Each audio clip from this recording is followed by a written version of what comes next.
Malcolm Turnbull has urged senators to listen to public opinion as they weigh up whether to pass his government's latest budget. The latest Fairfax Ipsos and News poll show strong support for three key budget measures: a levy on the 5 biggest banks, a 0.5 percentage point lift in the Medicare levy to fund the National Disability Insurance Scheme, and a $18.6 billion rise in schools funding over the decade. While Labour supports the bank levy, the opposition says the government should not impose the higher Medicare levy on lower-income earners, and it argues the school funding package represents a $22 billion cut. Speaking the budget in Sydney on Monday, the Prime Minister said voters had endorsed its fairness. "What that means is that the budget has got a big tick of approval," Mr Turnbull said. "That's the important thing, because we want the senators to listen to that, the sentiment that's being reflected from the public, and support all those measures when they come to the Senate." The Prime Minister said the government would sit down with all senators and negotiate each measure one at a time. The polls also pointed to a landslide win for Labour, with both giving the opposition a 53-47 two-party preferred lead.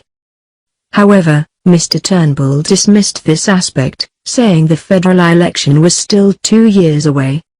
"If we continue to work hard and deliver on good outcomes for the Australian people, we will be returned in 2 years' time," he said at the Richmond RAF base, where U.S. defense giant Northrop Grumman announced a new electronics maintenance center. Labour leader Bill Shorten said his party would not be bullied by Mr Turnbull into accepting his budget when there were other ways to find the money, including axing corporate tax cuts and keeping the deficit levy on high-income earners. "You can't and you won't bully Labour away from doing what we think is in the national interest," Mr Shorten said, visiting a Melbourne TAFE campus. "I am backing the future." Mr Turnbull is running around the country backing in millionaires and multinationals. Greens Senator Sarah Hanson-Young said her party was still weighing up whether to support the school's plan.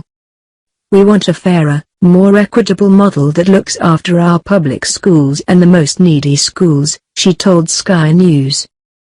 "But at first blush, I don't think the government's model is backed up with enough funding." One Nation leader Pauline Hanson, whose party holds 4 Senate seats, last week described the bank levy as policy on the run and questioned the benefit of it when customers could be hit by higher interest rates and lower returns on savings. She also queried the amount of money being spent on dice, arguing it was being rorted and people in the system should have to justify their claims before a government-appointed doctor each year.